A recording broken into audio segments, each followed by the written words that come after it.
Uau, podcast Café com Propósito, esse podcast maravilhoso, extraordinário. E, gente, olha aqui, Rita Brandão. Olha, voltei. Com saudade aqui, incrível dessa Quando você alma. não estava, eu estava. Quando eu estava, você não estava, Hoje, mas agora estamos. Estamos aqui nesse desbravar de vida e carreira de mulheres, de profissionais potentes. E hoje temos convidados como a professora Célia Sacramento. A professora Célia vai falar sobre inteligência artificial. Temos a Carolina Menezes, em que a professora vai falar sobre educação empreendedora, que é o tema do doutorado dela.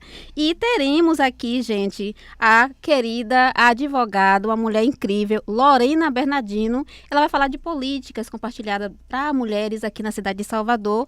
E o empresário Luque Luciano, esse visionário, que vai trazer um pouquinho dos insights dentro do quadro de empreender, vendas, né? Empreendedorismo. Papo de vendas com Silvana. Isso. E Auri Silva com o seu convidado Ivan Alexandre, falando sobre a voz comunicação. Que show, né, Rita? No quadro Saúde Integrativa. Já agradecendo a honra da sua audiência, segue a gente aí, @Café com Propósito, o podcast que abraça legados. E hoje estamos cheias, repletas de legados, de histórias, de presença, de compartilhar, de conexões, né, de servir principalmente. Mas a gente tem ainda alguns recados para dar para vocês, não é isso, Dai? Gente, esse final de semana, aliás, o mês de novembro tá badalado, tanto no Baixo Sul como aqui no Recôncavo. Olha, dia 8 amanhã vai acontecer o evento Empoderamente, que é um evento de empreendedorismo feminino, realizado pelas parceiras Sara, Dijeane Costa, Laisa, as mulheres do Baixo Sul, mais de 1.000 mulheres nesse evento, às 14 horas em Tuberá, conto com vocês. E dia 13 vai acontecer o lançamento do livro da professora Rosângela. Ela traz aí a história das origens e raízes da cidade de Valença. É uma mulher visionária, um prefácio incrível. Gente, dia 13 de novembro, cidade de Valença. Aguardo vocês lá, viu? E dia 23 teremos em Cachoeira, com Noelice Silva, o evento As Protagonistas. Quero vocês também lá. Nossa, mulheres em ação. E por falar mulheres em ação, vamos para ela, para essa voz que defende, que abraça, que constrói e que serve. Doutora, né? A gente está aqui com essa potência, não é isso? Doutora Lorena Bernardino. doutora Lorena Amorim Bernardino. Uau, com muito prazer e com toda a honra a sua presença aqui para passar para a gente todos esses conhecimentos, informações necessárias, né? Quebrar mitos também. Sim, e dizer aqui pra gente, né, o que é essa questão que a gente fica assim, poxa, é interessante, eu preciso, né, não só da informação, mas como eu preciso também entender isso para estar nisso. O que é essa governança compartilhada, doutora? Esse é um conceito que não é atual, né? É um conceito de muito tempo, de que, na verdade, é falar da possibilidade, principalmente em pautas tão sensíveis como é a pauta da mulher, de a gente unir tanto o setor público, o setor privado, a sociedade civil organizada e até a academia em prol, né, dos combates, no caso da mulher, à violência, e em prol de empoderamento feminino, né, já que a gente está aqui nesse recorte da mulher. Isso atravessa muito mais do que isso, porque quando a gente traz o setor privado, que hoje está empenhado, juntamente com o setor público, em cumprir as agendas internacionais, né? Isso acontece no mundo como um todo. A Agenda 2030, e inclusive agora a gente com o COP30, que trata muito do tema, o poder é transformar, é agir, e que já vem trabalhando na questão de inclusão e do ISD, do social, governança e ambiental nas suas instituições. Por que não, já que nós estamos alinhados na mesma cultura e pensamento, a gente se unir? Porque o setor público acaba trazendo as políticas, né, o interesse público com políticas e projetos voltados ao coletivo. O setor privado traz as suas inovações, ideias e, inclusive, acaba trazendo conhecimento para dentro dos seus portões, né? E a sociedade civil articulada também trabalhando em conjunto, já que ela é um movimento que vai muito além, né? Que alcança a pessoa, o cidadão como um todo. A academia, claro, trazendo seus conhecimentos e ajudando também na elaboração desses projetos e fluxos que podem beneficiar a sociedade como um todo. E você está à frente, doutora, dessa questão de acolher mesmo, acolher, orientar e defender.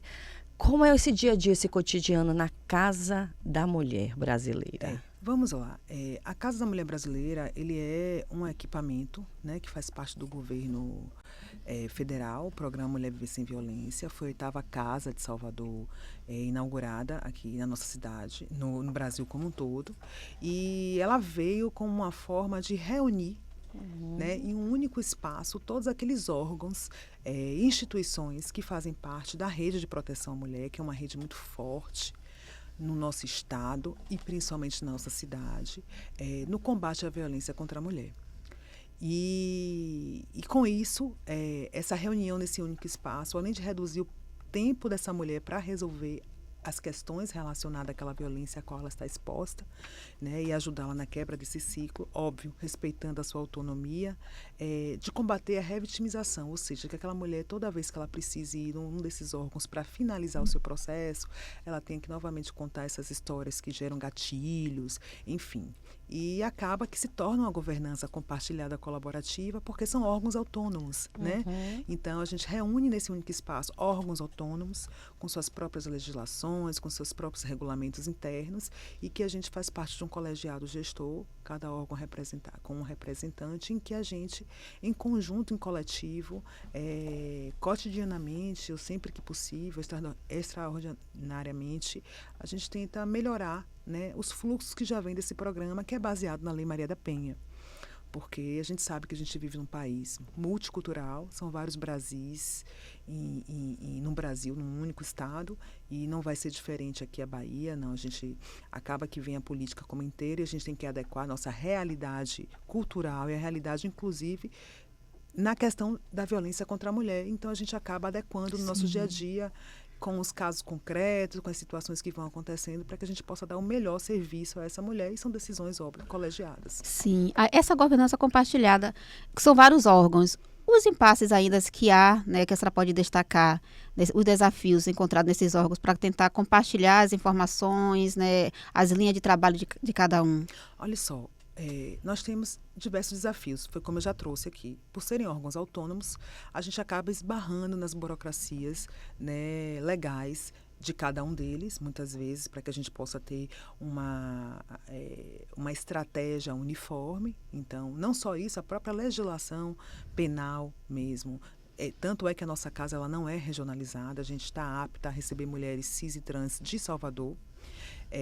A gestão, o custeio desse equipamento é do município de Salvador. Ele faz parte de um planejamento estratégico de nosso gestor, da implantação não só dessa casa, como de tudo que a gente já vem aqui trabalhando.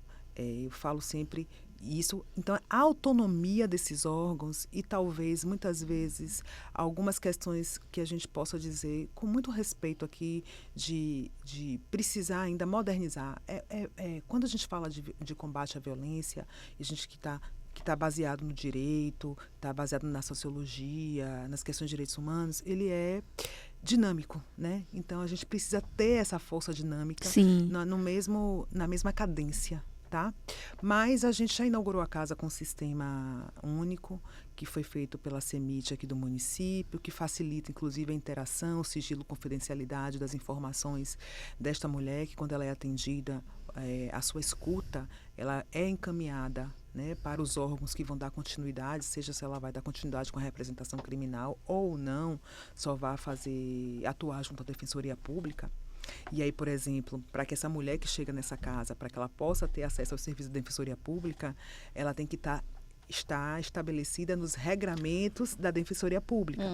Por quê? Quando a gente fala de violência, e eu posso dizer a experiência da Casa da Mulher Brasileira, que inaugurou em dezembro de 23, e este sistema me dá a oportunidade de ver em tempo real o quantitativo, né, das mulheres, a interseccionalidade dessas mulheres atendidas. Eu posso dizer, a todos os tipos de violência, eles atravessam todas as mulheres, de todas as cores, de todas as religiosidades e de todas as classes sociais, né? E aí, a depender de cada caso concreto, é que este processo ele vai ser desencadeado dentro do próprio Casa Mulher Brasileira ou até das outras instituições que fazem parte da rede de proteção à mulher. Quando a gente fala de mulher, homem, a gente fala de humanos, né? Então a gente está humanizando. Então, claro que dentro de uma sociedade existem as divisões, mas como você fala, é tudo igual, porque é tudo uno. Quando você vai para uma violência, não existe a violência aqui ou aqui, dessa classe ou dessa classe. É violência, exatamente. fato. Então a gente deixa de ser a causa e a gente vai para o efeito da questão. Em termos de estatística, doutora, com tantas ações, com tantos projetos, com tantos acolhimentos, né, esse abraçar, esse olhar realmente verdadeiro para as questões das causas das mulheres, essa estatística, ela tende a, e já está diminuindo, está decadente, ou ela tem essa questão de sobe um pouco, fica estável, né? Como é que está essa questão? Nós temos uma questão muito importante a ser tratada, é que, assim, esse tema da violência contra a mulher não é Salvador, não é Bahia, ele é mundial, né? E existem vários estudos, inclusive relatórios, tanto da ONU como Organização Internacional de Saúde, que se tratam de problema de saúde pública, né? Porque isso desencadeia diversos processos dentro dos seios familiares, né? A violência doméstica, a violência íntima. Mas basta ser mulher, você está apto a ser violentada, seja em ruas, vias públicas, seja no seu ambiente de trabalho, ou até nesses lugares que você deveria estar protegida, que são os ambientes familiares. Ainda existem, e os estudos indicam que vamos passar ainda muito tempo combatendo a violência.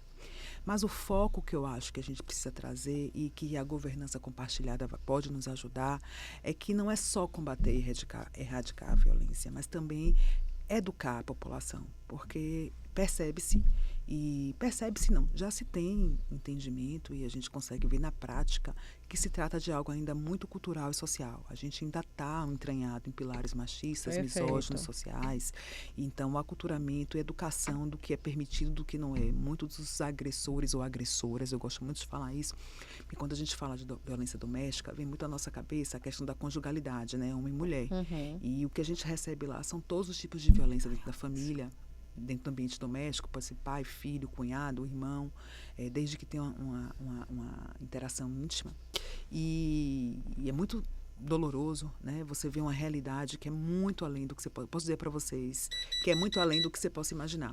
Então, assim, você poder tá nessa estratégia de trazer o setor privado, trazer a academia, trazer a sociedade civil articulada, para que é aquela que está em contato direto com os movimentos, que consegue expandir, que consegue adentrar nos locais onde a gente não ainda tem as suas dificuldades, é a gente trazer informação. E a informação, ela é muito importante no combate à violência contra a mulher. Agora, doutora, as pessoas em casa querem ter acesso à senhora, quer ter um momento realmente ali de orientação, ou até ter realmente essa questão de contratar para me defender. Pode? Eu não atuo na área, apesar de eu ser advogada de formação, a minha especialização muito é voltada para a área da saúde, como a gente fala, a violência e saúde pública.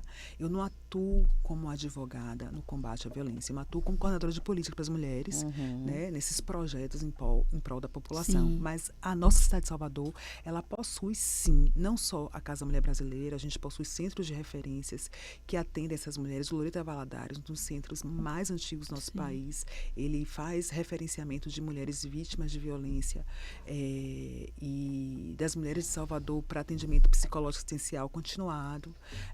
Nós temos diversos, então assim, o conhecimento o próprio site da SPMJ, você consegue ter informação dos nossos programas, o Alerta Salvador. A gente tem recentemente o lançamento do dispositivo que foi o Botão Lilás também, que é uma forma de segurança para aquelas mulheres que têm medida protetiva ou aquelas que estão em iminência, sofrem uma violência, poder nos contactar para que a gente possa ajudá-las enfim. E o seu Instagram? Meu Instagram é Lorena, Lorena Amorim Bernardino. Lá a gente tem algumas informações, a gente publica muito sobre o tema, né? E juntamente com as Fernandas, que é a secretária, e Fernanda Cerqueira, que é a diretora, a gente vem atuando com muitos projetos em 3 linhas, óbvio, não só do combate, o educacional e da autonomia econômica da mulher. Olha, que maravilha. Obrigada por essa presença tão ilustre daqui, com tantas informações no nosso Café, sim, com ela, com propósito. Obrigada, doutora Lorena. Nada. E agora vamos para outra potência. Outra potência, Célia Sacramento. Vamos lá. Gente, estamos aqui com uma mulher maravilhosa, em que eu tenho um carinho. mulheres, né? São fascinantes, são espetaculares e inspirações. Célia Sacramento. Olha, eu digo sempre que Célia Sacramento, ela não é assim, só a gente, né? Nós duas, vocês de casa também. Ela é um coletivo, ela é um mundo, porque ela é uma grande representatividade, uma das vozes que trouxe muita força para a gente nesse mundo político. Ela foi uma percussora, abrir as portas e dizer, você pode, da onde eu vim e eu não me refiz, eu emergi.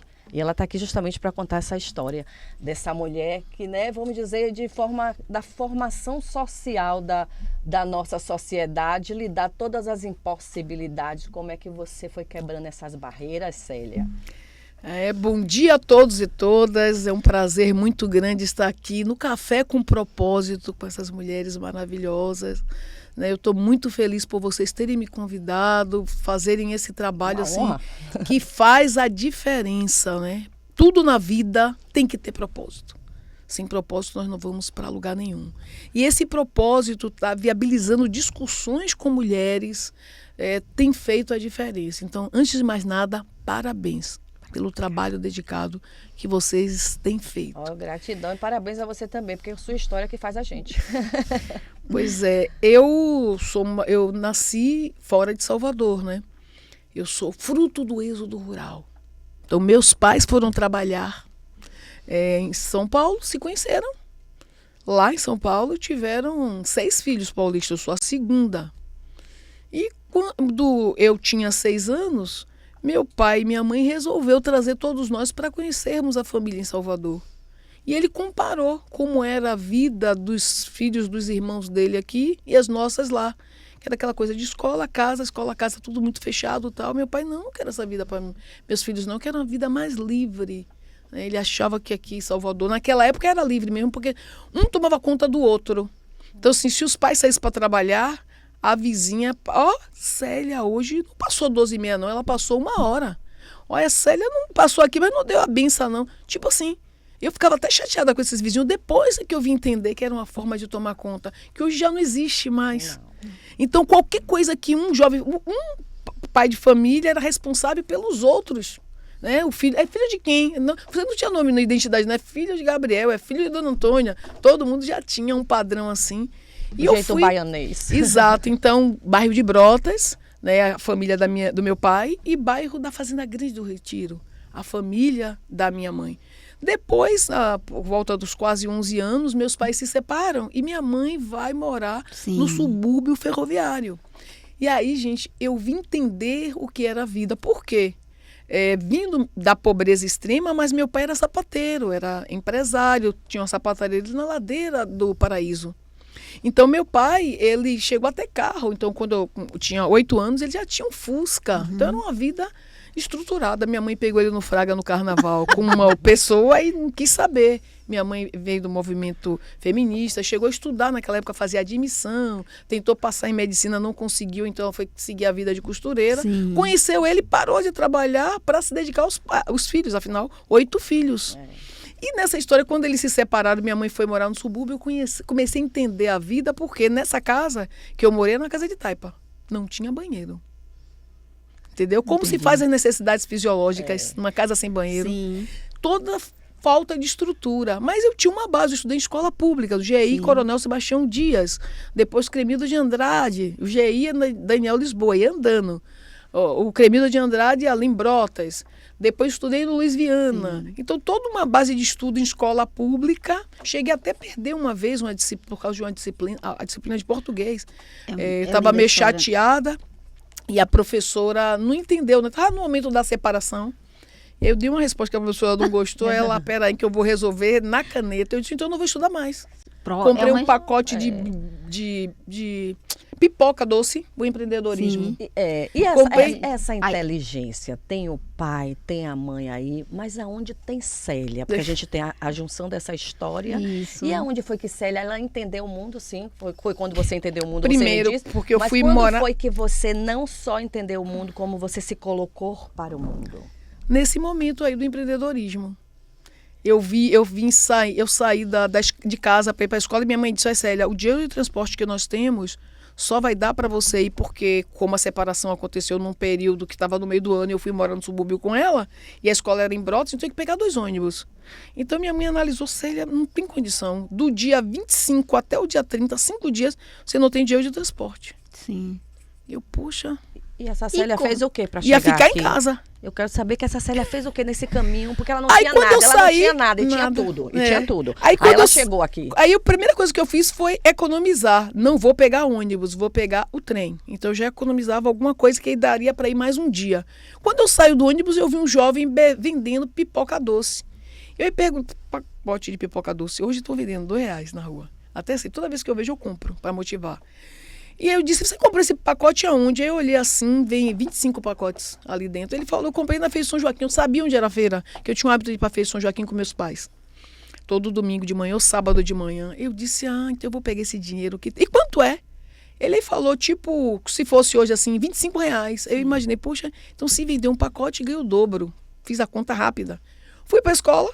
Quando eu voltei da escola, passei na feira em São Joaquim e fui andando e já pelo caminho vendendo. Pipoca doce, R$2, Antes de chegar na estação do metrô, eu já tinha vendido um saco. Opa, voltei de novo para a feira. Vendi uns 4 sacos. Então, a partir E aí disso, cheguei em Pro, casa com dinheiro. Minha mãe tomou um Sim. susto. Minha filha, pelo amor de Deus, o que foi que aconteceu? Minha mãe ficou desesperada. Quando eu contei para ela, minha filha, a partir de hoje, nunca mais eu lhe deixo sem dinheiro. Sabe por quê? Porque uma menina de 11 anos na rua vendendo tá sujeita a muita coisa. Então foi daí. E aí seu pai vai me matar. Foi daí porque que essa Célia foi ensinar as pessoas A como inteligência lidar com o dinheiro. nem tanto assim, mas essa Célia começou a estar pensando em outras formas. Minha mãe disse assim, foque em estudar. Porque você gosta de estudar. Perfeito. Se você for para o empreendedorismo, você viu que você ganha dinheiro, porque ela tomou um susto. Eu tinha dinheiro tanto para pagar o transporte quanto para o que ela precisasse. E a inteligência E ela artificial? não Na queria. atualidade, né? É, e Atualidade. ela não queria. Como é que você mistura hoje essa atualidade tão rápida, né? Que é a inteligência artificial. Com todo, se a gente tem que pegar nosso legado e agora dar uma arrumada para a gente aplicar aqui. Como é que Célia faz isso? Bom, a partir do momento, antes de mais nada, toda a base vem de uma educação que tenha aquele entendimento do aprender a aprender. Todo dia nós estamos aprendendo. Então, eu tenho dito que os chineses, eles deram um presente para o mundo. Nós estamos sob a nova ordem mundial. Chegou. Não pode ser um único poder como foi durante muito tempo os americanos ou os romanos, os antigos. Hoje, nessa nova ordem mundial, nós temos que ter multipolaridade. E nessa visão multipolar, nós precisamos entender em que contexto todas as pessoas estão. Na troca, você tem esse celular porque eu tenho um copo de água. Ah, não, mas isso aqui vale, mas não vale, porque sem água você não vive. Então, o valor que eu tenho e eu lhe dou a água e você me dá o celular que eu não tenho. E assim nós vamos viver. O diálogo tem que ser a arma para viabilizar todo o nosso desenvolvimento. E aí é que vem a questão da inteligência artificial. Vocês acompanharam o que aconteceu com todas as pessoas no momento da pandemia. Todo mundo voltou para casa. E uma coisa aconteceu que ninguém percebeu, que foi a inclusão dos mais antigos na vida das famílias. As pessoas estavam, eu digo assim, as pessoas mais maduras, mais preparadas, os idosos, O retrô, estavam praticamente abandonados. E, de repente, com os netinhos em casa, eles aprenderam a mandar áudio. E aí nós começamos a ver uma conexão. família sendo construída a partir de uma conexão por meio das Digital. tecnologias. Então, esse meio digital pode proporcionar para a gente caminhos fantásticos a partir da inteligência artificial. Vou começar na base. O primeiro caminho que nós podemos ter hoje, as cidades são obrigadas, em função do decreto 10.540, a implantar o CIAFIC, que é um sistema único integrado de controle para todas as áreas de gestão. Nós até lançamos um livro sobre isso, né, Daiane? Que faz toda essa abordagem do CIAFIC. A inteligência artificial, ela permite a automação. Então, vamos dialogar criança, vamos dialogar com os intermediários, que são os adultos, e com os idosos, trocando saberes nas cidades. Então, os idosos, às vezes, problemas que nós achamos que são problemas hoje já foram resolvidos há muito tempo. Só que os idosos não estão sendo ouvidos. Então, a inteligência artificial ela pode viabilizar a troca de saberes a partir do momento que nós coloquemos à disposição dessas pessoas que estão nas comunidades todo o aparato tecnológico de forma light, em função da sua necessidade. É difícil fazer isso? Não, porque já aconteceu, a gente aprendeu na pandemia, precisa motivação. Por que nós conseguimos, na pandemia, integrar todo mundo? Porque as famílias estavam reunidas. Hoje, as discussões de família estão concentradas nos grupos de WhatsApp, que inovou. E o WhatsApp agora está permitindo, inclusive, que as pessoas falem e saia o texto. Sim. Entendeu? Então ou seja, até o idoso que está com um problema ou de audição, às vezes está com problema de audição, mas aí consegue ler. Está com problema de visão, consegue ouvir. Ou seja, tudo integrado para proporcionar. Eu tenho disso, quando eu dialoguei com você, eu falei assim, gente, inteligência artificial pode ser exclusão social e pode ser inclusão social. Verdade. Vai depender de quê? Políticas públicas. Difusão do conhecimento. O conhecimento ele tem que ir para todos, em todas as classes. Então, se um dia, com o Pacto de Rousseau, o Pacto Invisível, que excluiu as mulheres, que excluiu as pessoas negras, que fez essa separação pela melanina acentuada, aconteceu, hoje essa exclusão poderá ser em função do não acesso às tecnologias digitais.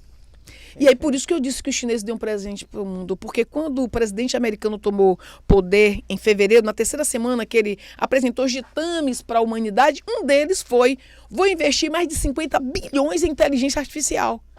2 semanas depois, os chineses disseram, com apenas 5 milhões, nós conseguimos desenvolver o DeepSeek R2. E o que é o DeepSeek R2?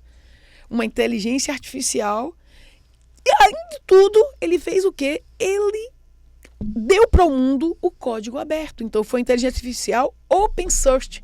Hoje, em qualquer lugar, em qualquer esquina, um jovem que tenha conhecimento de programação, ou qualquer pessoa, não tem idade, conhecimento de programação, pode desenvolver inteligências artificiais para satisfazer as nossas necessidades. Eu estava no pós-doutorado na Auburn University em 2019, eu fiquei lá de 2019 a 2020, só voltei por causa da pandemia, voltei 3 meses antes. E lá eu comecei a dialogar com meu jovem sobrinho, que é dessa área de tecnologia, que mora na Alemanha, né? E eu falei para ele, rapaz, nós estamos nas comunidades com forte, eu sou professora de avaliação e perícia em áreas rurais. Nós estamos nas comunidades com forte apelo para o uso das tecnologias. Então, pensem nos desenhos, os Jetsons. E vamos começar a refletir. Imagine um drone que consiga ir para as comunidades e levar, né, na via aérea para outras pessoas toda a produção, ou então mudas de plantas de um que tem e outro que não tem. Ou seja, as tecnologias precisam e o custo. Os chineses estão viabilizando que estão produzindo em massa, eles estão viabilizando que esse custo seja menor. Eu estou com um grupo de pesquisa lá na Universidade Estadual de Feira de Santana que fala o uso de ciência de dados, inteligência artificial, dos componentes curriculares do DECIS, administração, contabilidade, economia e direito. Por quê? Para viabilizar que os estudantes possam dialogar, levando todo o conhecimento em função do que o mercado está pedindo. Olha, e os professores precisam estar qualificando e preparando eles. Todo mundo que está aqui te assistindo, ó, tá olhando esse rosto empoderado, maravilhoso. Esse pessoal que está te assistindo quer saber o seguinte, como eu posso falar com você? Existe alguma rede social? Eu posso ter acesso ao seu conhecimento? Você pode me ajudar? Você pode me abraçar? Claro. Dá esse recadinho aqui que o pessoal está esperando. Pois é, gente. Não tenho dúvida nenhuma que ter noções sobre o que está acontecendo no ambiente tecnológico digital é importante para todas as idades. Então, estamos no momento de interação. Eu, particularmente, estou à disposição. Eu tenho um grupo de pesquisa lá na Universidade Estadual de Feira de Santana, porque eu sou professora da UFES e também da UFBA. E aceitando pessoas que queiram contribuir, participar. Fizemos recentemente um workshop internacional falando sobre esse tema. Eu tenho uma empresa de contabilidade e auditoria e acabei de ser curada, né? Eu estou na fase da purificação de um câncer de mama. Olha. né? Então, assim, Glória. eu estou à disposição, vocês podem me procurar Instagram? no Instagram, @CéliaSacramentos, @Celia.Sacramento. Vocês podem também me encontrar lá na Universidade Estadual de Feira de Santana. Eu estou lá no Departamento de Ciências Sociais Aplicadas todas as terças e quintas, não, todas as segundas e quartas. E vocês podem me encontrar aqui em Salvador, ali na Faculdade de Ciências Contábeis do Vale do Canela. Uau, É fácil. uau. Eu chego sempre, eu começo a dar aula às 18h30, mas eu chego sempre às 17 horas, exatamente para ter esse momento de diálogo, de troca.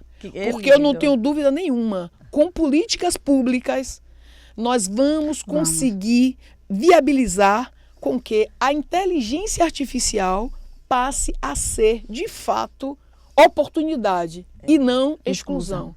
Exclusão só será se uns poucos ficarem com esses conhecimentos. Mas as políticas públicas, elas podem viabilizar a difusão do conhecimento. E aí sim nós vamos conseguir fazer a diferença. Célia, gratidão. Então, estou à disposição. Gratidão por esse saber, por esse servir, né? Por mostrar a gente o que é ser humano. Atravessar todas as barreiras construídas por uma sociedade e chegar aqui com essa fala de libertação e ensinando a gente, né, como a gente pode se unir. É como você falou, a nova ordem mundial chegou. Chegou. Sim, e ela multipolar. O que é ela? Ela precisa. Multipolar. Precisa mas ela ser é multipolar. Igual para todos. Isso, Isso multipolar. daí. Procélia, muito obrigada. Gratidão infinita. E vamos E, para Anitta, outra vamos poderosa. agora, Carolina Menezes, gente, educação empreendedora. Uau! Gente, Carolina Menezes, educação empreendedora, essa mulher que tem uma significância tamanha na minha vida, na minha carreira, por esse potencial e por todo o exemplo, viu, de não desistir, e ela potencializa outras mulheres, viu, Ritinha? Olha aí, esse tema, educação empreendedora. Tipo assim, eu vou te educar a ser uma empreendedora, é isso, Carolina? Sim, agora a gente tem que partir do pressuposto que empreender não é apenas criar um negócio. A gente trabalha muito com o conceito de empreendedorismo como se empreendedorismo fosse apenas isso. É apenas uma parte. Na verdade, empreender significa fazer algo para mudança. Então, eu quero mudar o status quo, ou seja, quero mudar o meu contexto, né, o jeito como eu vivo, o mundo no qual eu vivo. A partir desse desejo de mudar, aí a gente empreende. Então, a gente está sempre querendo promover uma mudança. E promover essa mudança a partir do quê? A partir da detecção de um problema. Eu vejo que tem um problema na minha casa, eu vejo que tem um problema na minha sociedade, eu vejo que tem um problema no meu bairro, na minha escola, no meu trabalho, no mundo. E a partir da percepção desse problema, aí eu parto para mudar essa realidade. E aí a educação empreendedora é aquela educação que vai preparar sujeitos para serem capazes de perceber quais são os problemas da nossa sociedade, os problemas da humanidade, e a partir disso fazer uma mudança. Essa mudança pode ser uma empresa, mas também pode ser uma ONG, uma organização não social. Às vezes você vai achar um problema cuja solução é através de um projeto social. Essa mudança pode vir a partir de você mesmo, como cidadão, fazer um projeto de uma política pública e levar até os seus representantes. Eu sou professora do Instituto Federal da Bahia, do campus Irecê, orgulhosamente. E lá a gente está trabalhando com diversos tipos de problemas, entre outros, inclusive a criação de um projeto de política pública para a gente poder fazer a reforma da praça na frente do nosso instituto, que hoje é só poeira, né, e galho seco, mas os alunos querem transformar aquilo ali num ambiente de árvores, um ambiente verde. Estamos aí no tempo da COP30, né? Então, cidades mais verdes, cidades mais resilientes para essas mudanças climáticas que estão vindo aí, que são apenas dos diversos problemas que a gente tem que resolver na humanidade. Carolzinha, pegando nessa linha aí das faculdades, né, você trabalha diretamente, elas estão preparadas para esse ato do empreendedorismo? Não. Na maior parte das vezes, quando você vê uma universidade preparada para criar ou falar sobre empreendedorismo, a maior parte dos professores, a maior parte dos programas está extremamente direcionada à criação de negócios. Isso não é uma coisa ruim. A partir do momento em que você para pensar que nós temos outros problemas ultimamente que são mais importantes do que necessariamente a criação de projetos que gerem lucro. A educação empreendedora, ela vai trazendo, por exemplo, uma perspectiva que vai além do valor econômico. Eu vou falar de valor de harmonia, harmonia com o meio ambiente, harmonia com os meus vizinhos, harmonia com todos. Eu vou falar do valor de influência, o quanto você pode influenciar para novas mudanças. Eu vou falar de um valor que muitos processos educacionais não levam em consideração. Imagina que você está falando sobre empreender para mudar e que todo esse processo para aprender a como fazer isso também tem que gerar o valor de prazer. Então, um processo educacional que não gera o valor prazer não completa a nossa matriz de valores da educação empreendedora. Você vem para um valor completo. Exato. Por quê? Porque eu não vou pegar a causa, eu vou pegar a raiz. A raiz é o empreender vem de dentro de você e não de fora. E quando a pessoa entende isso, é o que você vai dar essa receita. Exatamente. Né? É o que você vem dando essa receita. Porque como você falou, o professor, aquela faculdade, ela ensina assim, não é ruim, mas não é completo. Exatamente. Mas a partir do momento que isso vem de mim, eu compreendo, consciência de que veio de mim, aí está completo. Porque tudo aqui fora vai ser ferramenta para mim, não é isso? Exatamente. Como você aplica isso? Eu peço para o aluno, em primeiro lugar, para que ele detecte o problema. Geralmente a gente está na escola, o professor traz o problema para você, traz o problema num teste, traz o problema numa prova. E é um problema que, para o professor, é importante você aprender. A educação empreendedora, ela vai trabalhar de uma outra forma. É o aluno que vai trazer o problema, a partir da sua própria vivência. O que é um problema na sua comunidade, o que é o problema no seu mundo, o que é o problema na sua escola. Entender, né? Exato. E, inclusive, é uma das competências emocionais que a gente também tem que trabalhar na educação empreendedora. É o autoconhecimento. A gente está, quando as crianças estão naquela idade entre ser jovem e adolescente, eles não se conhecem, eles não sabem nem do que eles são capazes de fazer. E aí a gente trabalha com essa perspectiva de mostrar ao aluno como ele pode ser um agente de mudança e que, sim, a sua visão de mundo é importante. Por isso que eu não vou lhe dar um problema para você resolver. Você vai trazer esse problema para a sala de aula. Para a solução. E aí a gente vai trabalhar ao longo da disciplina como formatar, como produzir uma solução a partir do seu ponto de vista, da sua perspectiva do que é um problema. Carolina, quebrar essas crenças limitantes todas, me diga aí, essa trajetória do cotidiano não é fácil. Não. Primeiro porque quando a gente vai falar de empreendedorismo, quando eu chego com essa temática da educação empreendedora, todo mundo acha que eu vou ensinar as crianças a como ganhar dinheiro. Perfeito. Né? Ou seja, um projeto a neoliberal, tá capitalista. Aqui, né? A crença já está aqui. Pois é, eu disse, não, eu venho aqui ensinar você a resolver um problema. Possa ser que no futuro isso também possa ser o seu meio de sobrevivência. Perfeito. Mas é só uma das consequências. Você pode resolver um problema dentro de uma comunidade e não necessariamente aquilo ali se tornar o seu meio de sobrevivência. Quer dizer que aquele problema não precisa ser resolvido? Claro que precisa ser, né? E a gente tem que ir além desse negócio de que só os problemas que geram lucro é que precisam ser resolvidos dentro da disciplina de empreendedorismo. E a visão do capitalismo, né? Exato. E aí eu tenho muitos bloqueios com relação a isso, porque as pessoas sempre acham, num primeiro momento, inclusive os alunos, né?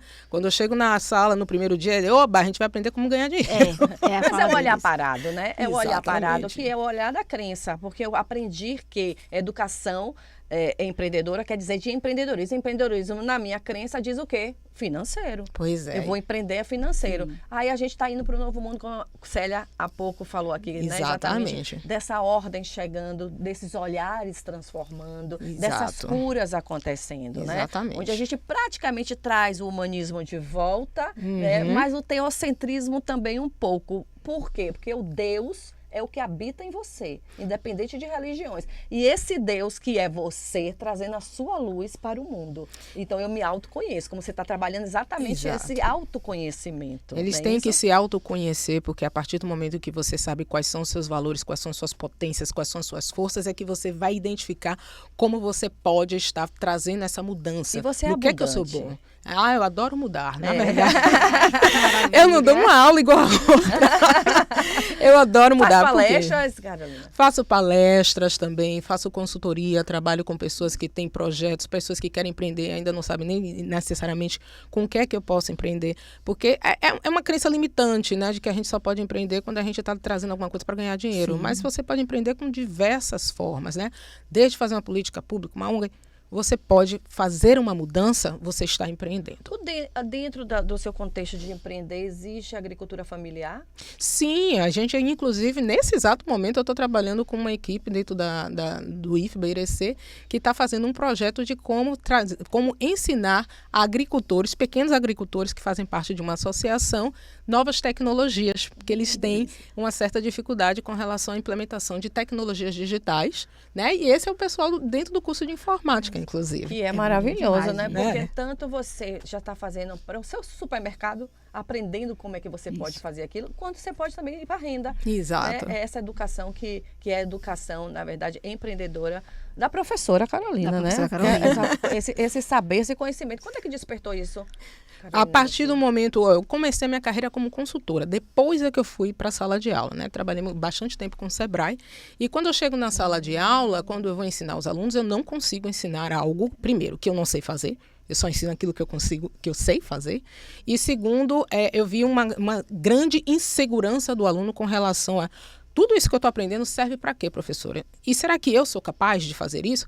Então, não deixo para que ele, depois de formado, quando conseguir um emprego, Deus sabe lá quando, para ele saber se ele é capaz de fazer aquilo ou não. Vamos fazer na sala de aula? Então, a sala de aula começa com um projeto no qual ele detecta um problema, pode ser inclusive no trabalho dele, tá? Eu já tive recepcionista que virou assistente de RH porque ela viu um problema do RH da empresa, montou o projeto, apresentou na disciplina, apresentou para o chefe do RH e depois ela progrediu. Eu já tive aluno, inclusive, que já trocou de emprego, porque inclusive foi fazer o projeto na concorrência. Imagine. E você está em qual Instagram, Carolina? @Prof. Carolina Menezes, Menezes com Z. Também tem o meu site, www.carolinamenezes.com.br, também Menezes com Z. Vocês também podem me achar no LinkedIn, também Prof. Carolina Menezes, tá? Mas é super fácil de me achar aí. Para orientar, para compartilhar, para passar ensinamentos, mas também para palestra, né? Isso, contratar para palestras, Para né? palestras, ensinamentos, sempre projetos também com comunidades, tá? Trabalho com economia solidária também, então eu sou um amante das mudanças. Adoro. Carolina, muito obrigada pela sua presença, viu? Daqui a pouco eu venho um convite para você através de mim, que vai ser uma palestra que eu estou organizando. A professora Daiane também vai estar lá. E aí eu quero esses olhares novos, né? Eu quero realmente esse compartilhar diferente, eu quero trazer o humano para o palco, né? Muito pro palco obrigada. Da vida, porque aí a gente vai iluminando o mundo e curando também, né? Isso, Carolina? Exatamente. Gratidão pela sua presença, viu? Muito obrigada pelo convite, viu? Foi uma maravilha. Chega a suspirar, chega a suspirar. Eu sou apaixonada por essas mulheres. Ela é a Daiana da paixão, né? É a nossa paixão, né, Exato. Carolina? Vamos pro quadro. Auri Silva A Auri Silva aí trazendo a voz da comunicação, Ivan né? Alexandre. Então vamos lá. Olá, sejam todos bem-vindos a mais um quadro da Saúde Integrativa. Falar do corpo, da mente e da alma com integralidade. E para essa jornada integrativa, eu tenho a honra de receber o Fono das Estrelas para falar sobre o poder da voz, da comunicação, da autenticidade e do propósito com a comunicação. Seja muito bem-vindo, Ivan Alexandre. Sei que a sua jornada integrativa com a voz vai para além de ter a comunicação, mas sim a integralidade da alma e da essência. A casa é sua, seja muito bem-vindo. Eu já comecei aqui aquecendo a voz, né? Sim. Para falar aqui, ó, com presença, porque voz é presença. E também gratidão, Auri, pelo convite para falar de voz, porque voz é vida, né? Sim. Voz é vibração. E a gente é a própria vida aqui encarnada. Né? Que estamos em uma vida. A gente faz parte e constrói a vida. Isso é o poder da voz. A gente está aqui para criar realidades através da voz. No princípio era o verbo. E o verbo se fez carne através da voz. E na presença. E no na aqui presença. e no agora. Sim. E presença não é tempo cronológico, é estado de ser. É a sensação. Isso é presença. Sim. Isso é assumir a própria voz autêntica, que é a voz por trás da voz. Sim. Não é um mero som à disposição. No plano anterior, digamos assim, a voz é luz, Sim. que depois vira o som e a geometria sagrada que é a forma. Quando a minha voz está alinhada com quem eu sou de verdade, para além das máscaras, Sim. dos condicionamentos, das programações, essa é a voz com V minúsculo, Sim. a voz que nos limita, a voz presa na garganta, rouca, cansada, nasal. Agora, uma voz ampla, preenchida de quem você é, de verdade, isso é a voz autêntica. É a voz da coerência, da integridade entre o pensar, E o sentir. sentir, o corpo presente Sim. e a expressão. Tirar a pressão, digamos assim, que é a nossa voz de verdade. Então, poder falar de voz aqui é uma honra também, abrir esse portal, digamos assim, De energia. de energia que integra, Sim. né, a saúde como um todo. Sim. E a nossa voz é a abertura, né, de tudo que está por dentro da gente. E ter esse autoconhecimento de como você está por dentro, você reverbera todo o seu entorno. Então, vai para além só de uma comunicação. E nesse ensejo eu quero te perguntar como foi que surgiu a sua história com a voz e você trabalhar tão bem, com tanta excelência, essa comunicação autêntica que faz com que a gente perca o medo de se comunicar. De modo bem geral, a minha voz antigamente tinha uma certa gagueira. Sim. E tinha taquifemia, que é a prima da gagueira, que é falar rápido e embolado. Ou seja, a gagueira travava. E para eu disfarçar a gagueira, eu queria acelerar. E caía aonde? Na taquifemia, de embolar. E para desembolar, eu queria o quê? Desacelerar e ia para a gagueira. Sim. Não tinha escapatória. Então daí eu fui buscar entender a minha voz. Sim. Aí eu fiz o quê? Virei fonoaudiólogo, também sou ator, Master Coach Trainer, para trabalhar as crenças limitantes, junto com a programação neurolinguística, que é PNL. Sim. Aí eu virei também Master Practitioner em PNL, também sou trainer em hipnose, terapeuta energético, holístico e tântrico também. Sim, coisa boa. E também sou guardião do cacau medicinal, né? Que é essa medicina da floresta, Sim. para abrir o cardíaco, que é a voz do coração. Essa integração me fez entender a minha voz. Sim. Das dimensões físicas, mentais, energéticas e espirituais. E daí eu entendi que a fluência da voz é estar na presença, na integração entre o que eu penso, sinto, E o que eu que estou expresso. presente e a minha expressão. Sim. A fluidez não vira a desfluência, que é a gagueira. Sim, sim. E esse lugar de se empoderar de si, de se livrar de limitações, é essa voz que eu chamo de voz autêntica. Que é essa voz que relembra a nossa real grandeza de ser quem a gente é. Já vem Isso- embutido. A gente já é isso, esqueceu. Sim. A gente brinca de ser pequeno para buscar coisas, ser um eterno buscador. De quê? De si mesmo. De si mesmo. Então Meu é ser o Deus. encontrador da gente, não um buscador eterno. Sim. Ficar na insuficiência. Porque de já está buscar tudo dentro, né? dentro. É só relembrar. E por que esse medo que as pessoas têm, né, de falar em público, né? Um questionamento que quase todo mundo tem. Ah, quando eu vou falar eu travo, quando eu vou falar me dá medo. Tudo que vem da minha boca, né, acaba sendo bloqueado. De onde vem essa vulnerabilidade que aparece, né? Perfeita pergunta. De modo bem geral, medo é uma imaginação. Sim. Ou seja, quem não assumiu a sua real grandeza de ser de verdade, vai imaginar cenários de horror, muitas vezes. Sim. O que vão falar de mim? Sim. Será isso? Será Como aquilo? você é julgado, né? Não fica presente, fica preocupado, que verá um desocupado de si Sim. próprio. Sim. Mas a ocupação de si é a presença, é o estar inteiro. E eu vou entregar, eu não vou pedir para ninguém reconhecimento. Essa é a grande dica. Um orador que quer chegar lá para arrasar, olha como eu falo bem, tenho uma voz bonita, maravilhosa. Sim. Isso aí só pensa em si, Ele vai se frustrar, né? claro. E vai carregar uma culpa. Poxa, deveria ter falado isso, não falei. Sim. Porque toda a comunicação só pensou nele, o autocentrismo. Sim. Mas ao entregar, eu incluo o outro na comunicação. Aí vira comum ação, que é a comunicação. É esse entregar em disponibilidade, em presença, é quando o amor floresce. Ou é amor ou é medo. Sim. Quando eu penso só em mim, eu vou estar com medo. Sim. Eu quero sobreviver nessa competição. Sim. Mas quando eu estou no amor, vira uma comum ação. Sim. É um compartilhar, é uma celebração, é a arte de falar. Sim. Então, eu te digo algo mais, porque o medo maior não é de falar em público. Sabe qual é o medo maior? Sim. É de reconhecer a sua real grandeza. Você vai sustentar o seu poder de ser livre de verdade e assumir a voz autêntica. Nossa, Que forte. Esse é o meu medo. Não é de falar, Sim, é de ser quem você é de verdade. E bancar isso nesse mundo. sim. Sem esperar a validação. Validação. Porque você já é validado. Sim. Por quem te criou.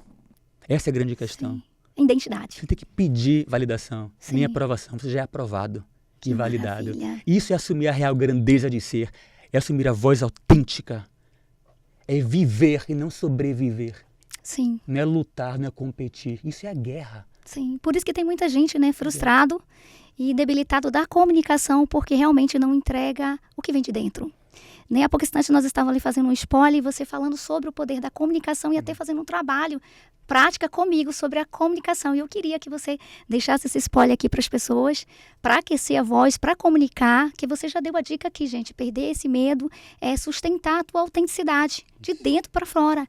E quando você desabrocha, quem está perto de você vai ser reverberado. E quem realmente não quiser estar em estado de presença, infelizmente não vai estar ali. Mais do que trabalhar performance de comunicação, é assumir a presença na comunicação. Sim, Isso é o aquecimento principal. Esse alinhamento da mente, emoção, do corpo em presença, em disponibilidade, em entrega. A partir daí, vem as técnicas de voz, vem o laser Sim. para potencializar ainda mais o Lax Vox e qualquer técnica que existe sim. para poder essa performance ela se expressar para o mundo, se projetar com a dignidade que você merece e unir as pessoas. Sim, Porque a pandemia atual é a solidão, né? sim, Então, cada um ficar sozinho, mas assumir a voz é se unir às pessoas. sim. É por isso que é uma revolução da voz autêntica e do amor. É a voz além do mero som. Que maravilha, gente. Eu tô aqui É a com o voz da Ivan. vida. É a voz da vida. Eu tô aqui com o Ivan Alexandre, e ele que é fono das estrelas, e ele tem um trabalho com os artistas aqui em Salvador e no nosso Brasil. E você encontra grandes desafios na comunicação com esses artistas, porque ele já fala, já se comunica. Como que é esse trabalho que você faz, Ivan?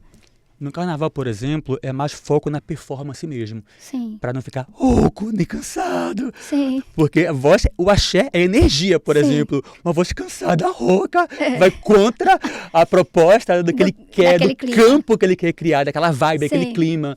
Então, o que acontece? Tem um aquecimento vocal no trio elétrico, para ele trabalhar essa voz potente, forte. sim. Aí depois o desaquecimento vocal, que é devolver o ajuste natural da voz falada.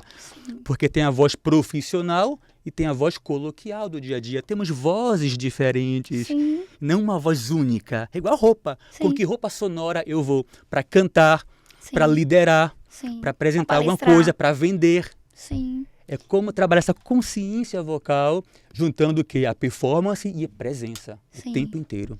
e a presença conta, né, de maneira importante para esse expandir da comunicação. Isso. Então, qual o recado que você deixa aqui para o nosso público que quer se preparar com a voz no dia a dia, pessoas comuns que precisa palestrar, que está no digital, que está fazendo lives como eu? Qual é a dica que você dá? Exercício simples para a gente se conectar. Exercício simples é você querer apenas se conectar ao outro. Sim, Só nesse lugar todo medo vai embora. Porque eu tenho a real intenção.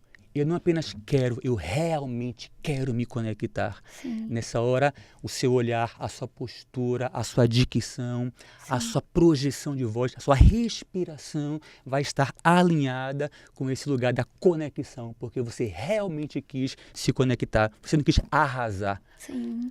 E aí você entrega a excelência que vai você entregar entra. a verdade, Verdade. a autenticidade. E a técnica é só para dar um brilho, um tchan a mais. Sim, E a estrela no final somos nós, né? Não é só o artista. sim. Porque a arte está na vida. A vida é arte. A vida é a luz. E você também, a áurea, né? Áurea, luz. Luiz. Está tudo conectado. E é por isso que nós estamos aqui, gente, falando sobre o poder da comunicação com esse play de sucesso que traz o poder da autenticidade, da comunicação com propósito para mais além. Quero que você deixe seu contato das pessoas que querem se conectar, porque você já é meu fono, mas tem muita gente que quer que você seja o fono. Tem uma mentoria que você traz também? Maravilha, tem sim que é de voz autêntica, né? Tanto em grupo ou também individual, ou online ou também presencial. Sim. Lá no Instagram, né? Pode seguir @Ivan Alexandre Voz.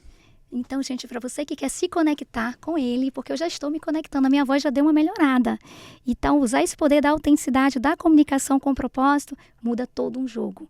A palavra para hoje é gratidão pela sua presença, pela sua comunicação autêntica, e a casa está à disposição para você vir se comunicar e levar a sua missão para mais além. E a todos vocês, sinta-se abraçado e com muita voz. Muita voz, autêntica, consciente e com propósito. Gratidão, Ari. Gratidão é a Beijo no palavra coração. de hoje. Uau! Papos de venda, é isso, com Silvana Silva trazendo aqui pra gente esse grande empreendedor, sim, esse grande homem, pai, amigo, irmão, esse legado que ele vai formando, não é isso, Silvana? Você sempre trazendo essas pessoas para ensinar a gente o seu servir e como também a gente pode sair da zona de conforto e ser também como esse Luke que está aqui. Mas fala um pouquinho desse papo de venda que você sempre está trazendo aqui para a gente e por que a gente está aqui hoje, porque é tão especial que nós, eu e Daiane, estamos aqui, não é isso? Verdade, com certeza. Obrigada, Rita, mais uma vez, Luke, Dai. Gente, é isso mesmo, o Papo de Vendas vem trazendo empreendedores, pessoas que têm história, que faz com que você que está aí assistindo se motive a se levantar e virar uma chave. E hoje o podcast promete. Papo de Vendas é sucesso com pessoas como o Luke, que vem trazendo aí essa história e virando chave na vida de jovens, de adultos e de idosos também. Olha, de Ele todo tem história mundo para contar, com certeza. Seja bem-vindo, Luke. Muito obrigado, gente. É uma honra estar sentado aqui com vocês, Rita, Dai, Silvana. Muito obrigado pelo convite. Agora, quando a gente fala de uma história, vamos falar um pouquinho de como tudo isso começou, né? Da onde eu já vim com as minhas fábricas, né? Eu já sou esse empreendedor? Não. Como começou esse Look? Na verdade, a gente empreende normalmente ou por dor ou por desejo, né? Eu empreendi por dor. Então, logo lá na minha infância, a gente tentando ser jogador de futebol, a gente entende ali que não, a gente vai ser jogador de futebol. E quando não vai ser jogador de futebol, a gente vai fazer o quê? Aí com 18 anos me peguei numa situação, passando necessidade em casa, eu falei, não, eu preciso mudar esse cenário. E aí naquele momento ali, foi num dia que eu lembro como se fosse ontem, de vez em quando eu lembro. Dizendo assim, eu tomei um banho, na hora faltou água, eu disse, rapaz, até quando eu vou ficar aqui, velho, faltando água? Eu disse, não, a partir de hoje eu vou mudar esse cenário. E aí eu fui fazer, né? Fui entregar jornal, entregar quentinha, fui para montar um pequeno negócio que era uma lanchonete no carro, porque a gente não tem referência quando está num ambiente assim, a referência é quem? É o dono da padaria, é o dono do mercadinho e o cara que vendia lanche na rua. Eu falei, opa, se esse cara ele já tem ele consegue ter aquele bolo de dinheiro, né? Não, pô, pelo menos eu acho que eu vou empreender aqui. Mas engraçado, quando a gente se move, a gente não entende para onde a gente está indo. Então, meu primeiro intuito era comprar aquela lanchonete, aquele carro com aquela lanchonete, mas aí, em um determinado momento, esse carro saiu de linha e aí eu comprei uma máquina de sorvete. Quando eu comprei a máquina de sorvete, o cara não me entregava a casquinha e por isso que eu digo que todas as oportunidades vêm em forma de problema. E aí o cara não me entregava a casquinha, mas até ali, aquele momento, eu não sabia que eu era empreendedor, que era uma oportunidade. Eu falei, já que o cara não está me entregando e o cliente não ficava satisfeito, na minha cabeça sempre é o cliente que tinha prioridade nas minhas relações, porque era sempre servir, né?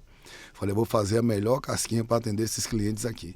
Com essa melhor casquinha local, entregando ali em São Caetano, fazendo ali na minha máquina de sorvete, outros clientes começaram a pedir, gostei tanto da sua casquinha. E aí o meu primeiro cliente foi a Ribeira. Aí tudo mudou. Por quê? Sorveteria da Ribeira. Sorveteria da Ribeira. A Jô me deu essa oportunidade, eu cheguei lá. Foi pro retrô e do retrô pro cotidiano. Eu falei, Jô, eu tô fabricando isso aqui lá em cima da laje. E eu queria que você experimentasse. Ela fez, me traga 1.000 por semana. Só que eu só fazia 300 por dia. Falei, meu Deus, e agora como é que eu vou atender a Ribeira e a minha? Aí pronto. Chama os caras, os amigos de futebol, vamos lá, senta todo mundo. E eu lembro que o fardamento era só um short. Porque era muito quente, né? Então todo mundo de short, botava a sandália ali, a gente fazendo casquinha em cima da laje. Você que foi fazer essa massa mesmo? Meteu a mão na massa, literalmente. Queimando as pontas dos dedos, né? Hoje a gente já faz 10.000 casquinhas 100% automática, não é mais manual como era antigamente. Mas engraçado foi a atitude, a ação de você ver um problema e você botar aquilo em prática. Não tinha noção que ia virar todo esse ecossistema aqui, mas aí foi onde eu identifiquei que de fato eu virei empreendedor ali naquele momento. Luke, você tem dentro de você que o seu sucesso é porque você olha os dois mundos. Por exemplo, eu estive nos dois e estou nos dois. Da onde eu vim e onde eu me tornei. Aquele que eu vendo, que eu achava que eu não ia ser, né? E daquele que o vende. o produto e que eu fui. Você acha que esse olhar traz o sucesso para você por causa da sua equipe? Eu acho, a equipe sempre são pessoas, sempre é Sempre são fundamental pessoas, a ele equipe, fala muito né? disso. Mas assim, você me falou de quem foi e de quem eu me tornei. Eu sou uma pessoa só, tipo, Perfeito. só foi aprimorando. Quando eu Uau. estava lá, eu era feliz. Mantive lá minha também, essência, né? isso. Lá também. A única coisa que eu vim complementando, eu vim resolvendo muito problema. Só que quando eu comecei, antes era eu presa. Eu mesmo fazia a entrega, eu mesmo fazia a compra. Então teve época que eu trabalhava de 7 da noite às 6 da manhã, dormia até meio-dia e entregar à tarde. Então existe aquele processo, mas o processo não era doído. Era um processo de validação. Rapaz, quer dizer então que se a Ribeira começou a comprar e agora, depois de uns 2 problemas, eu comecei a vender para a Perini também. Nossa Senhora, isso para mim é o melhor dos mundos. Então não era sobre a dificuldade que eu estava passando. A dificuldade mesmo estava passando quando eu entreguei jornal, entreguei quentinha, na chuva, sem capa de chuva. Aí depois tudo era fichinha, tudo que aparecia. Eu digo, Era lindo. O problema é esse. Então, quando entregava quentinha, eu aprendi todos os caminhos de Salvador, porque não tinha Google Maps. E quando entregava jornal, eu aprendi a ter resistência, resiliência, músculo para trabalhar à noite. Então, quando eu precisei trabalhar à noite e entregar em toda Salvador, eu entendi que entregar jornal, entregar quentinha, fazia parte do treinamento. Só que você me perguntou sobre pessoas. Quando eu não contrato, hoje eu tenho 80 colaboradores. Eu não contrato pessoa, não sou eu que gero emprego. Eles acreditam num projeto que é um projeto real, um projeto de entrega, de servir. Só que lá eles não aprendem só a vender, eles aprendem a ter identidade, de entender, olhar para dentro, olhar para si, de entender a importância de se aprimorar em algo, se vai falar sobre produto, se vai falar sobre o sorvete. E que aquilo ali ajudando, servindo, que aquilo ali vai fazer com que ela bata a meta dela. Não ao contrário, ela vai vender. Então lá a gente não vende produto, a gente tem material, ferramenta para que o nosso cliente tenha sucesso. É o que eu tô te falando. Então- Você vende 2 mundos, não é isso? E o mundo que você sempre veio e você manteve, que é a sua essência. E você leva isso para sua equipe. Então, esse compartilhar essa visão de que aqui você tem valor. Aqui você me dá o valor e eu te dou o valor. E aí se forma essa equipe de sucesso. Quantas fábricas aí? Quantos seu- produtos a gente tem, né, Si? Me fala aí. Vou E falar porque são maravilhosos, né? Até chegar aqui, eu quero saber o mistério. Deu certo sempre, foi na primeira tentativa. não, aí- E quem é o seu melhor cliente? O seu maior cliente? o maior cliente sempre é meu cliente. Né? É os meus colaboradores. Né? Perfeito.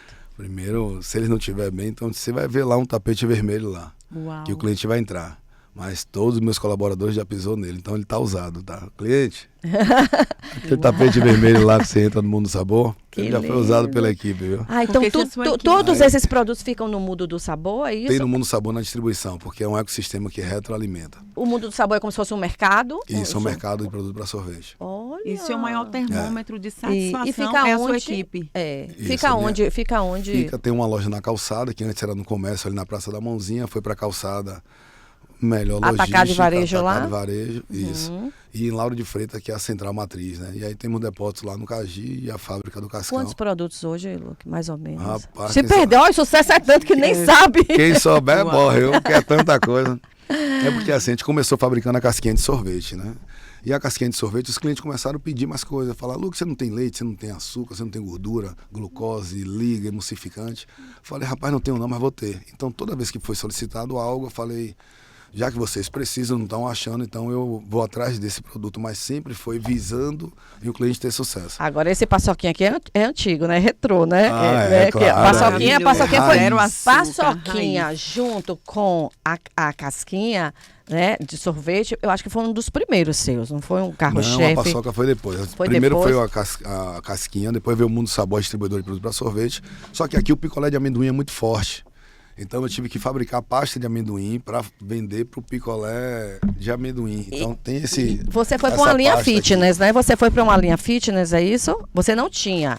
Isso Porque, não. porque Essa esse linha é daqui. sucesso, né? Agora vamos falar desse aqui que esse aqui tá sucesso, gente. Ó, Esse é maravilhoso. Minha estouradíssimo aí filha nas ama, redes eu sociais. conheço e é. E não é só redes Maravilhoso. sociais, tá? Na casa de todo mundo. Vamos falar um pouquinho sobre esse produto aqui? Foi o seu olhar mesmo que trouxe esse produto? Foi uma ideia sua? O que é que a gente tem aqui? É uma delícia, gente. Olha, levei para casa, meus filhos devoraram. Não tive nem o prazer de comer uma colher. É verdade. Porque quem Mas- experimenta a primeira vez não quer parar. Mas sabe por que você achou esse melhor produto na sua casa? Porque você levou só ele, você não viu os outros. Maravilha, Vamos maravilha. falar um pouquinho desse, Lu? Vamos. Esse produto foi um braço da pasta de amendoim com pura, porque o picolé de amendoim é muito forte aqui. Então a capelinha, real, iolito, zimo, todo mundo usa muito a pasta de amendoim para fazer o picolé. E a linha Overhand é uma linha saudável. Era a única palavra que eu sabia em inglês também, né? Então, o Overhand... Overhand no sorvete, você bota a liga emulsificante, ele faz a expansão. Eu falei, vamos botar Overhand. Tanto o cara escreveu Overhand. Falei, rapaz, você escreveu errado, cabeça. Ele fez, não, você que tá errado. Aí nasceu Overhand. Overhand é um braço saudável do grupo. Então, tem um grupo da Luke Alimento, Mundo do Sabor, que é um Cascão sucesso. Imperial... Aí a Overhand veio com a linha zero açúcar. Tudo que é zero açúcar é da linha Overhand. Então a gente lança os produtos porque é tendência. Eu quero a tendência em 2018, quando ele chegou. Tava muito forte abrindo academia, uma do lado da outra e tal. E agora com essas corridas aí, que tem corrida de Bel, corrida de todo mundo, os eventos sendo de dia, eu falei, pronto, agora aconteceu em 2025. Aí agora a gente vai lançar mais 2 produtos. Não vou falar, não. Depois eu falo. Mas esse look e agora te vendo- também, ele tá indo também para a parte de palestras, né? Você tá muito forte agora em ensinar, né, Luke? O seu servir é eu poder pegar na sua mão e a gente fazer esse caminho que eu já fiz, não é isso? Me conta um pouquinho sobre essas partes aí que a gente tá tirando esse look da fábrica, tirando esse look, né, de fazer junto com os meus colaboradores esse produto e ir para a parte de te ensinar agora, geral. O Luke fala muito sobre servir, é sobre isso. E sobre isso, eu quero saber, né, essa Eu parte aí acho- que você já tá nos palcos da vida, não é isso, Luke?